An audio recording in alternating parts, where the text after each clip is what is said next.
told you that starting later in life has benefits as well? Wait, you want to change career? Really? You want to become a videographer? Why? Why not? Hey everyone, welcome back to my channel. If you're new here, I'm Alessia May and I talk about topics of personal development and creativity. Today we're delving into a topic that strikes a chord with many of us, including myself. And it's the, is it too late for me to start ... And you know, it doesn't matter how old you are or how young you are, you always feel old for some reason. I spoke with some of my friends, I'm in my 30s. I spoke with some of my friends and I hear things like, ugh, I would love to change career, but it's too late for me. I put in so much work and there's no point for me to change career or start another path. And it kind of hurts, you know, when you know your friends have so much potential and so much life ahead of them and they decide that it's not worth it. And sometimes these kind of decisions are created by some sort of beliefs that are not entirely ours. And we're gonna get into that in a second. Also, why are we so concerned with what other people are doing? Maybe we like to point out that other people are too old to do something because that's something we believe about ourselves. There is a lot to unpack on this topic. I also had the thought of not being young anymore to start a YouTube channel, but here I am. And you know what? I've never felt more ready.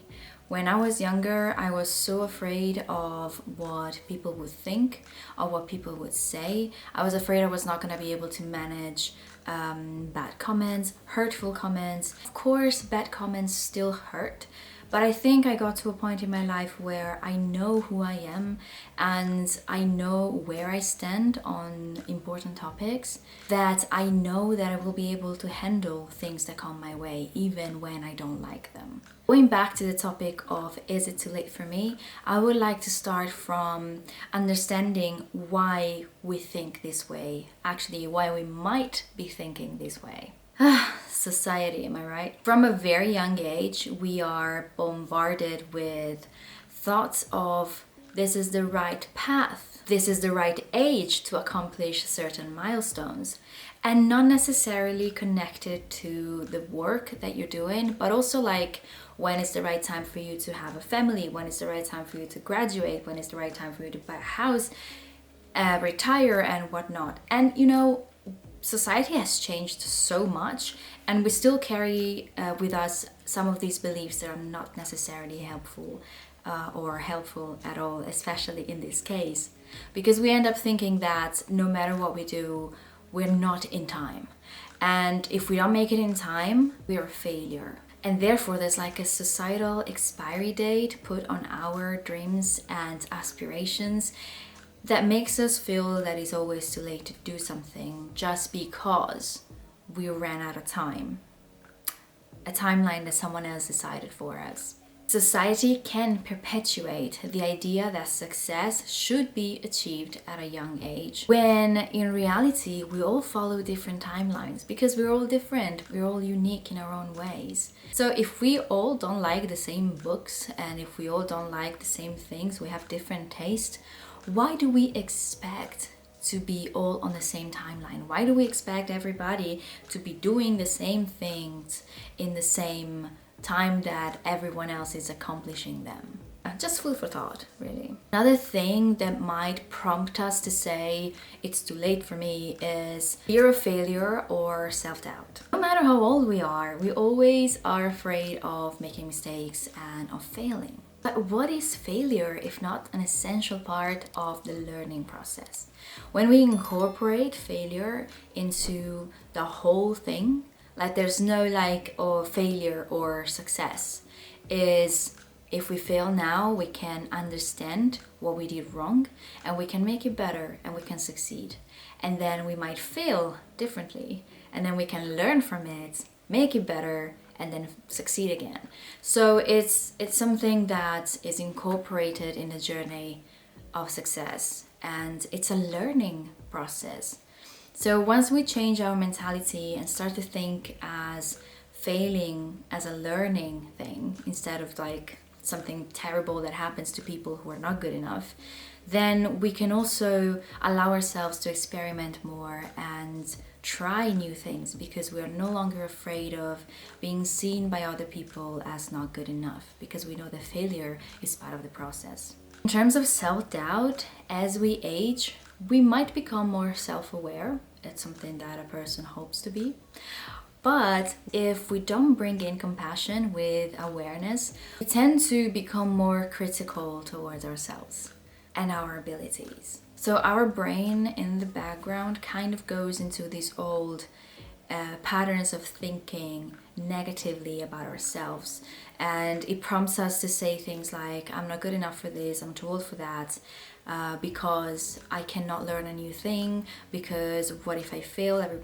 Everybody else would think that I'm a failure, that I'm bad at this. Those were the reasons behind what's prompting this thinking. What if I told you that starting later in life has benefits as well?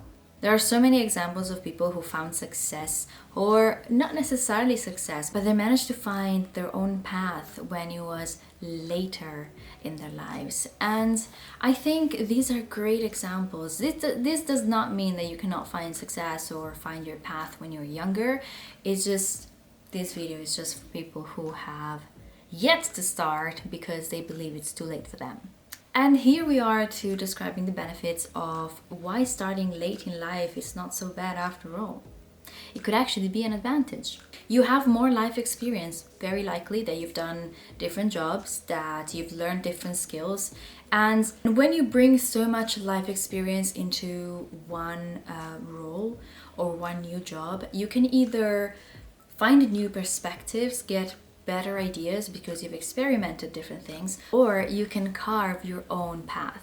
Use that as your advantage. Another advantage of starting later in life is that you have experimented so much and you have questioned so much who you are in the world that you may have developed a clearer sense of purpose.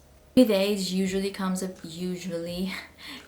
better understanding of who we are and what truly matters to us. So starting later in life means that you know what you want and you're clear on how to get there. And even if you're not, you've tried so many other things, likely, that you know what you don't want.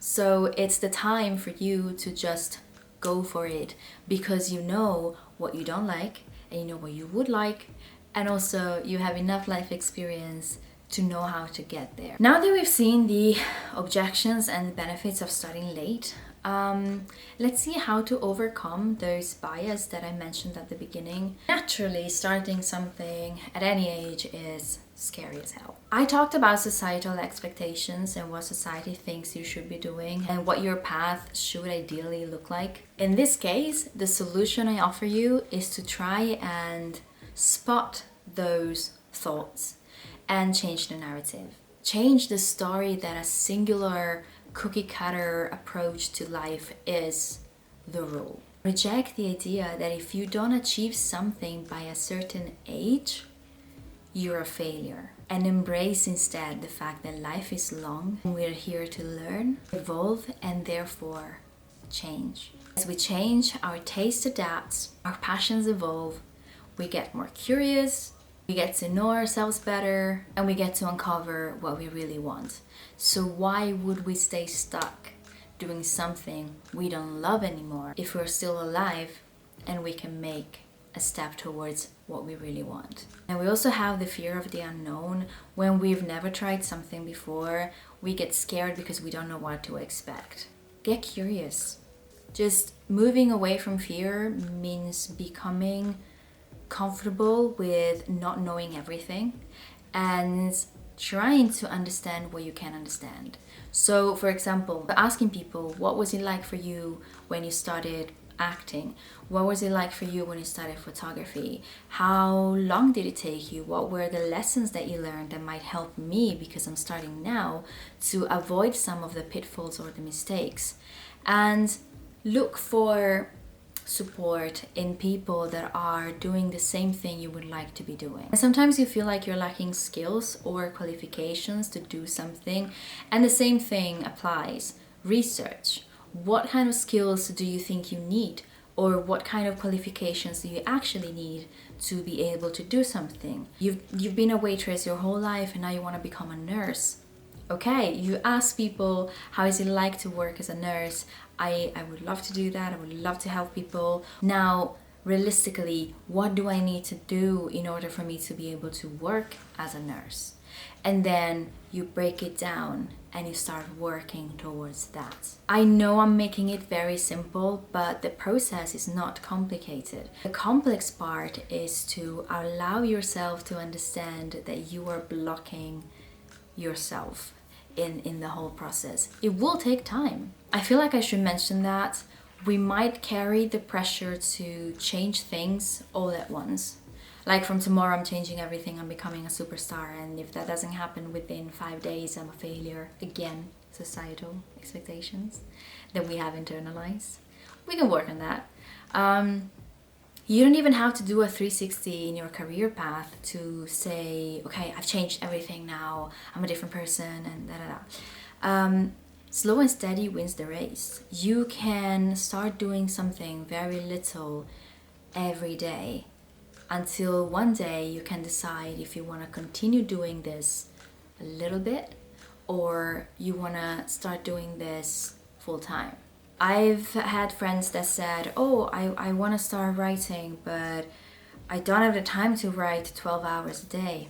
Nobody has time to write 12 hours a day unless they are a professional writer and they just do that as a full-time job. Start small. How much time can you dedicate to this? And again, it doesn't have to become a full-time job if you don't want it to become a full-time job. It can stay something that is just for you. Another thing I would like to add, and this is the last one, I promise you, it's a very long video for me. I invite you to think about your favorite book. The actor you have a crush on, maybe. The researcher who discovered something that changed the world. And the doctor who decided to become a doctor later in life that saved so many lives. And I invite you to think about this as if it never happened. Favorite author, actor, doctor, researcher, they never started doing what they did. And they never became who they are. If that never happened, they would have deprived the world from something meaningful. Something only they were able to do. And this applies to you too.